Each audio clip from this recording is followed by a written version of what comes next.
Is everyone pretty familiar with an essential oil?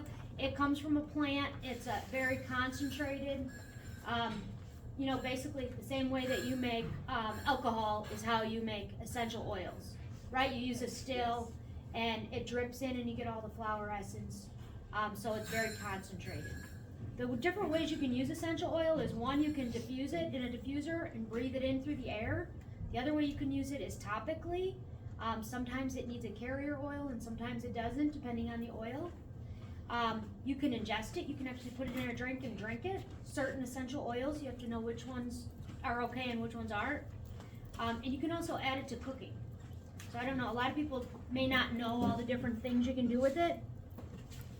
But when you add it to other products, you can put it in lotion, you can put it in creams, you can put it in shampoo, you can put it in body wash. So if you're sensitive to different things or if you specifically need something to help, you can get like an unscented shampoo or body wash and you can add the essential oils to it and it'll help, like if you have something that, like, say you have real itchy skin and you put the lavender in it, it can soothe your skin, things of that nature. So I'm just gonna cover the top 6 so that we're not here for 7 years, which is why this is the quicker one. But so we're gonna start with lavender. Does anyone have lavender or essential oil at home? Yeah, it's pretty common. So lavender is actually really good if you put it on bug bites. I don't know if everyone knows that. I like to put it in like a little roller ball. So I use fractionated coconut oil, or you can use olive oil or anything that's liquid, a liquid type of fat. And then you just put, you know, in a little bottle like this, you put anywhere from 6 to 10 drops of the lavender essential oil with the carrier oil, and you just roll it on, and it takes away the pain of the bug bite. Bug bite, any type of insect type itchy thing, because lavender is so soothing. Not only does it help if you put it in a diffuser in your bedroom when you're trying to sleep at night, it'll help you sleep. And you can wear it topically and it helps calm you down. Say you're nervous if you're going to be whatever, going for a job interview or doing a speaking engagement, you can put lavender diffused on your body and it helps calm you down. So not only does it calms every part of the body. So whether it calms you because you're drinking lavender tea and it calms your upset stomach inside internally, or you put it on your skin and it calms down your inflamed skin, or you breathe it in through the air, it calms you down and helps you sleep. So I know most people have heard of lavender essential oil, but it's the different ways that you can use it that are kind of fun to know. At least I think they're fun to know because they're plant related, you know.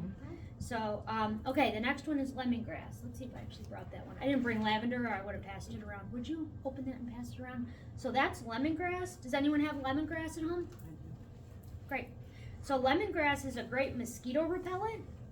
So you can use that straight on your skin.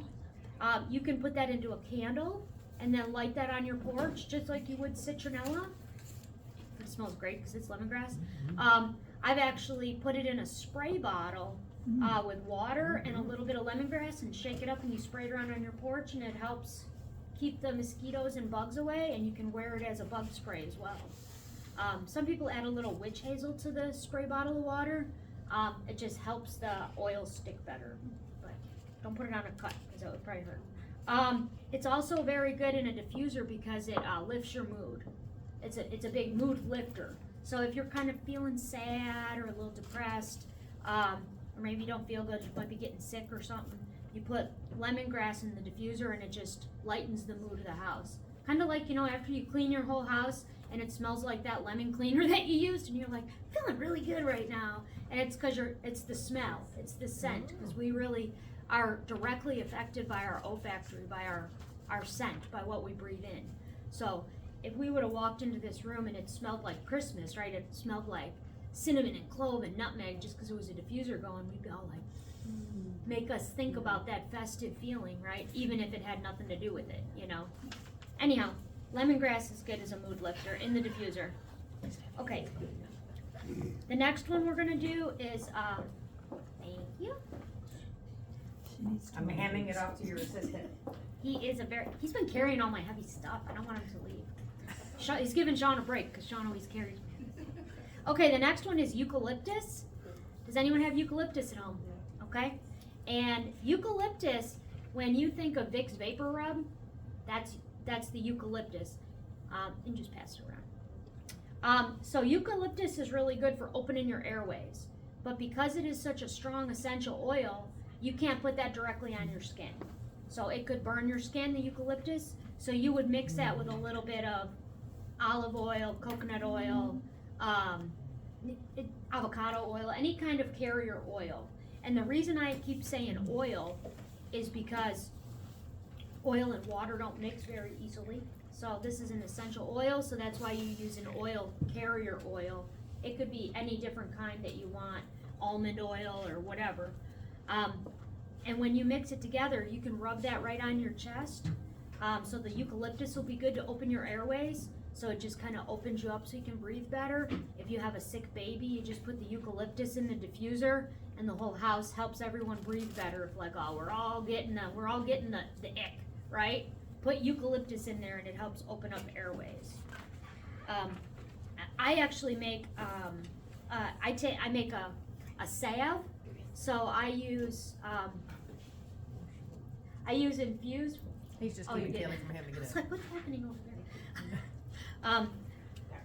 I take eucalyptus and I mix it with coconut oil and beeswax, and I make it real strong and I keep it kind of goopy, so I don't use a lot of beeswax, and then it's like a natural Vicks Vapor Rub, and I rub it on my chest, and that's what I use instead of buying the toxic Vicks Vapor Rub, which has all the bad stuff in it. Okay, next one, sweet orange. Does anyone have any sweet orange? Yeah, that's great. Well, these are all super common, which is why I picked them. So sweet orange is another good mood lifter. And sweet orange goes right along with lemon. So lemon is another one. I'll pass lemon around. Any of the citruses, orange, lemon, lime. They also make a really good degreaser. So if you want to make a natural cleaning product, you can just take a little vinegar in a spray bottle, add any of the citruses, orange, lemon, lime, anything like that, mandarin. Add a few drops to the spray bottle with a little vinegar, diluted with water, and that makes a good degreaser for like cleaning your stove, cleaning the bathroom, things like that. But orange is my favorite. I didn't have oranges, Ben. Orange or lemon. I didn't, I just forgot to bring it. So white vinegar, not apple cider vinegar? You can use either. You can use either. White's cheaper, so I usually use white if I'm just cleaning stuff with it. Do you have to have a certain percentage that you use of the white? Cause I know now we're kind of 4 or budgeting on 5. the percentages. For a but- cleaning product, you can use the 4%, but I really only buy the 5% because I do canning, and 5% is what you're supposed to use. So it's just recent that they started the 4 and 5% vinegar. I'm moving It's that. terrible. Isn't that awful? I know. Buy the 5%, and then you don't have any issues. I don't know why they started it, but maybe so our pickles don't turn out. I don't know. Who knows? That's the conspiracy theorist in me. Yeah. Next is peppermint. Does anyone have peppermint essential oil? Okay. So peppermint is really good for headaches. It's really good for stomach aches. So when you take peppermint, I want everyone to try this experiment. Hopefully there's something. You just take a drop on your hand. If it'll even come out. Okay. Just touch it to your hand. It might be almost empty. You take it like that. Rub your hands together. And you're gonna cup your hands together, right? And just breathe it in. You'll see it makes your eyes water, opens your nose, and opens your airway completely. And then if you rub it on the back of your neck or on your temples, it literally, don't get it in your eyes, it literally takes away migraines, lifts you up and opens you up, and it's really good for stomach aches. You wouldn't use it that way for stomach aches. For stomach aches, you just put a couple drops in your drink. You could add it directly to whatever drinks you have. So you can pass that one around. Oh, you put it in coffee? That's a great use in coffee. Yeah, it really brings the flavor out. Yeah, and you only need like a drop. Yeah. It doesn't take much. It doesn't take much. That's really good for, you can make peppermint candies too. The peppermint candies, all you do is you take a little powdered sugar, confectionery sugar, and just a little bit of like butter, like maybe a tablespoon, and some essential oil like peppermint, and you mix it all together, and you can make little mints and harden them, and that's basically how you make little peppermint candies. It's like quick and easy. You could use coconut oil if you wanted to, but basically you're just using a little bit of something to hold it, glue it together. Okay, so the next one is tea tree oil. So, does everyone have tea tree oil? Yeah. Yeah, okay. So tea tree, if I could only pick one out of here, tea tree would be the one that I carried. You have to have this. This is a natural antibiotic. So, you can use this if you have an infection, if you have a cut, if you have any type of injury. I really like it. Yeah, I use it for the dogs too. So tea tree oil is antifungal and antibacterial. So it's good for any type of fungus, you know, jock itch, athlete's foot. It's good for any type of cuts or scrapes. I add that whenever I make a natural Neosporin. I put that in there so that it's the antibiotic version You of know what what I'm I doing. use it for? Mhm. For dogs, when they have the yeast, that black goop in their ears. Uh-huh, You clean out their ears really well, uh-huh, and then don't go far, just rub it like right at the edge, uh-huh. and it kills that yeast bacteria that's sitting down in their ears. Yep. Yeah, What and are we rubbing with? tea tree The oil. tea tree oil? Yeah. Okay. You clean out your dog's I know ears. exact, I was listening, I was just making sure I was. Yeah. I've been doing it to, Pooter, my cat, he's Oh, got yeah. an Which ear one? infection going on, and I started Oh, doing she that didn't get this him passed morning, and I around? put the Q-tip to Oh, clean, here. it's like almost. I'm gonna remember that one, girl. Yeah. So I will add that tea tree can burn. Yeah. So you gotta put a little bit of a carrier oil. So, I usually use olive oil, and I'll do like, just like a tablespoon of olive oil, and then you can do 8 to 20 drops, depending how strong you want, and just mix it up. You don't need a lot of carrier oil, just a little, and that's actually the dose that I use for treating ear mites on rabbits. So we have rabbits who had ear mites. So, grapeseed oil will be okay? Grapeseed oil's fine. Okay. If you use coconut oil actually. Girl, I hate coconut. I hate the smell, I hate the taste. I won't say anything. All right, knock it off, yeah. I will give it to my dogs and She's put it hating in on their it. food. She's hating on it. Well, it helps with fleas and ticks. It smells a lot like eggs too. Oh I did that my for you. God. I did that for you. She don't like eggs. Okay, so tea tree oil is great for wound healing. So you could do the same thing. You could do the same thing as you do with the add a little bit of olive oil in the tea tree, and you could use that as a natural. If you get a cut, you know, and you want to heal it up instead of Neosporin or something. I just add some beeswax to it, and it makes it more solid. So, okay, so the next one, that was all the main ones. I'm just gonna cover some other ones that are optional. Those are the 6 I highly recommend. I really like oregano oil. That's another one that I use as my natural antibiotic. So oregano actually is an antibacterial, antibiotic as well. So you can pass that one around if you want. So antibacterial, antifungal, and a painkiller. So that's another good one to add to a natural Neosporin thing that you might be making. I'm just gonna cover these quick. Rosemary, it's a good for liver detoxing, painkiller, and immune booster. So the way I would use that is in a diffuser, but you can also add the rosemary to your drinks as well. So that's gonna help boost your immune system. Say you're getting a cold, maybe just put a couple drops in there with some peppermint essential oil and a little bit of rosemary, and that's gonna make you feel better. Basil is actually really good for your eye health and upper respiratory. You can also include that into bug bites and skin issues. Clove, this is also one that I think everyone should have at their house. If you want to pass that one around. Clove you can actually put in your mouth and it numbs a bad tooth. So clove is like a natural lidocaine. So you put it on things that hurt, basically. So you put it in a cup of hot tea, makes you feel better if you're getting a cold. But I mainly use that as like if I have a toothache or something that hurts, you know, you put the clove on and it numbs it. So think natural painkiller. Cinnamon is good if you're diabetic. It helps regulate your blood sugar. So you can put a drop of cinnamon essential oil in your drinks. You can just add it to a water bottle. You can do anything you want with it. a lot of people just use cinnamon, not so much as an essential oil, but more as just like the powder like you have in your pantry, you know, and they'll add that to drinks and such. But it's also good for heart health and sore throats. And then the last one is more optional, but it works pretty good, and that's balsam fir or pine. The pine scent is good for pain relief, body aches, and body detox.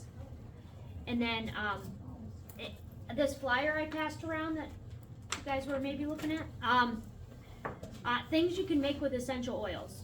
You can make your own homemade Neosporin, which I had mentioned, right? Your own antibiotic salve. You can make an antifungal salve, like for jock itch or something like that. You can make a drawing salve, which is great because that pulls out splinters, bee stings, infections, pus, acne if you have pimples. So drawing salve is good for that. Antibacterial wipes, so wet wipes, like to get cleaned up, you know, instead of buying the ones that are in the grocery store that have all the toxins in them. You can make paper towels, make up a mixture with essential oils, and make a natural wet wipe.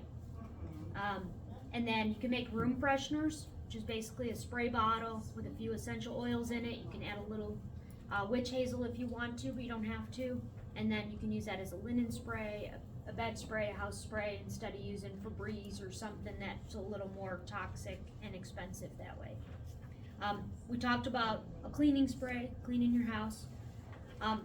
I love essential oils, but I will say, being a gardener, as everyone knows, you can grow a lot of these. Not all of them, but I would say, other than the eucalyptus and the tea tree, you can grow pretty much all of them. And you can make your own tinctures or infusions. They may not be essential oil, but you can grow oregano, get a lot of oregano, boil it down, make a really strong oregano like tea, basically, and use it that way. So I'm a big fan of storing and saving dry herbs. You can get fresh eucalyptus shipped to you from California. Ooh, really? Every month. And it's all different types of eucalyptus. That's exciting. If you go online and look up eucalyptus farm in California, Mm-hmm. they have where they send it to you, and I love hanging it in my shower. That's great. That's good to know. Thank you. You can make herbal hot teas, which are, you're going to take this knowledge of the different essential oils and use that with herbs that you grow and keep like in a little apothecary for making your own hot teas, depending on what's going on with you. Do you need painkiller? Do you need something because you're sad? Do you need something because you're getting sick? You know, everyone's going to have something different. A lot of these wild plants can be foraged wild as well, you know, different medicinals, and make tinctures out of them. Okay, so I'm just skimming over that. You guys can read that. And then this last page just covers, if you want to take a picture of it, it has all the recipes. How to make antifungal salve, how to make the antibiotic salve, dandelion salve, bentonite drawing salve. So they're very basic. Basically, you're mixing essential oils with products, mixing it up and putting it in a jar. If it's beeswax, you have to melt it down. If it's a solid wax, you have to melt it down. But they're very, very easy to do. You've done it. You've done it a few times now. Okay, so that was the quick and easy of it. Questions? I have a question. Yeah. What's the general shelf life of those essential oils? I'm sorry, I didn't hear you. What's the general shelf life?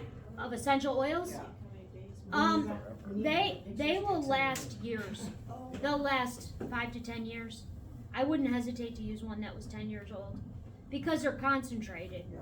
and there's nothing in it that's going to go rancid or spoil. What brands do you recommend? It's a good question. I use doTERRA and Young Living. Those are two that are really good. Unfortunately, they're really expensive. The health food store here in Camden has some good essential oils. That's a good place to get them locally, is at the local health food store. I don't know if that's where everyone gets them. I hope you do.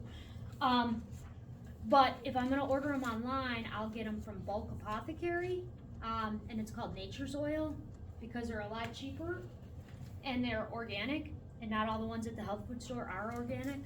So if I'm going to use it concentrated, I prefer the organic. So I normally shop locally as much as I can, but if they don't have the quality of product that I want, then I'm gonna get it online. Any other questions? So she said, you said about the shelf life, what about when you have it in a spray bottle? Like, is that is it Well, if it's in forever? a spray bottle with water or Yes. vinegar, the vinegar is gonna keep it stable. Be It's fine. gonna last as long as vinegar lasts, Okay. basically.